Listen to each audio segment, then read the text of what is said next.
Arnie and I both went dog sledding in 2010 at a place near Huntsville, near Algonquin Park. So when you arrive at these places, you arrive and there's dogs and sleds. It's already out there waiting for you.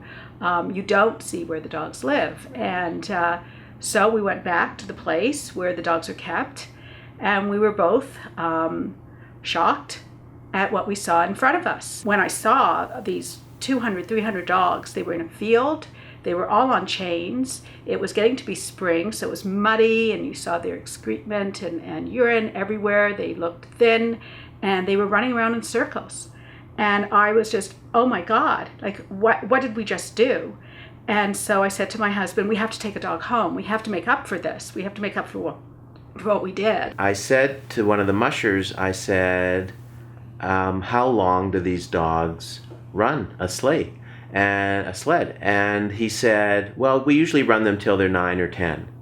And I said, and then what do you do? And he said, well, if we can't find a home for them, we kill them.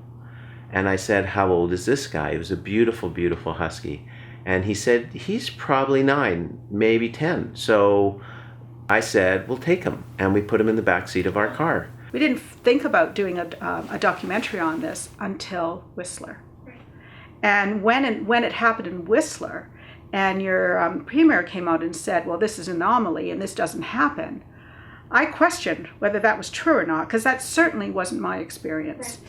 And so we decided that we needed to find out what was true. And I know from doing this that most Canadians have no idea what our animal welfare laws are, and would be absolutely horrified to find out that it is legal in this country to keep your dog chained throughout its entire life, and that these animals are considered property. And because they're considered one's property, it is legal to shoot your dog, as long as it's done so-called humanely, though, you can debate that. So we went out to do a documentary, and, you can't film everywhere across North America, but we picked the Iditarod in Alaska. We picked a kennel in Ontario where they were training a 6-month-old puppy to become a sled dog. We went to Colorado where there was history of animal abuse to see how the new owners of the dog kennel company that was charged for animal abuse were treating their dogs. So we basically did a couple kennels in Ontario, we did Colorado, we did Alaska. He had to know exactly what we were talking about. So I may have not seen all the kennels, but I certainly researched them and called them and asked them how they treat their dogs, and are their dogs outside, and are their dogs on chains all the time? And the vast, vast majority said yes. There was only one that I found called Eden. That is in the States, where they only have 20 dogs. The dogs live at home with them, and they're really there not to make any money. That's the problem. It's a money-making industry. They're there not to make any money, but they really use these dogs for children that have physical and emotional difficulties, and that's humane, and that's wonderful. Again, the public doesn't know. I mean, when you go to a dog sled company and you're lured there by the advertisements of how much these dogs love it and they live a great life and they're different from other dogs, the problem is that our knowledge is growing. And we know animals are not empty vessels, but are in fact sentient beings. And we know more about animal welfare and what dogs need. They need to run. They need to play freely. They need to explore their environment, and they need to be part of a family. So when they're chained throughout their lives, it takes away their basic needs and their basic rights.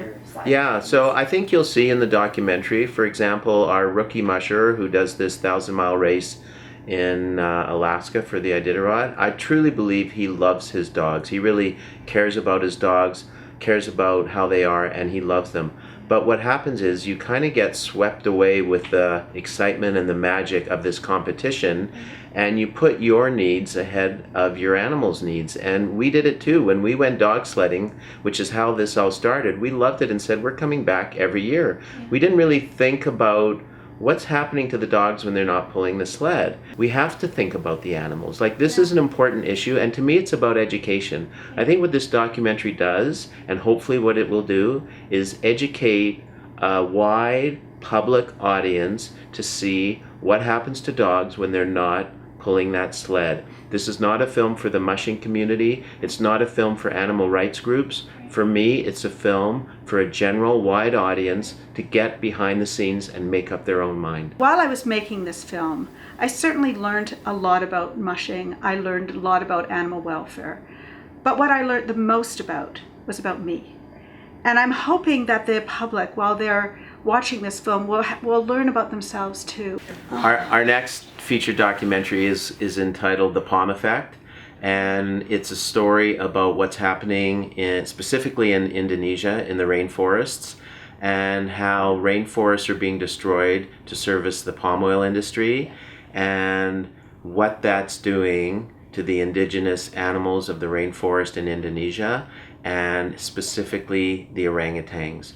So we're going to do a documentary and follow a mother, human mother, and a baby orphaned orangutan as the mother teaches the orangutan life skills to get back into the forest, and through that we're going to take a really close look at what's happening to the environment because of the destruction of the rainforest in Indonesia.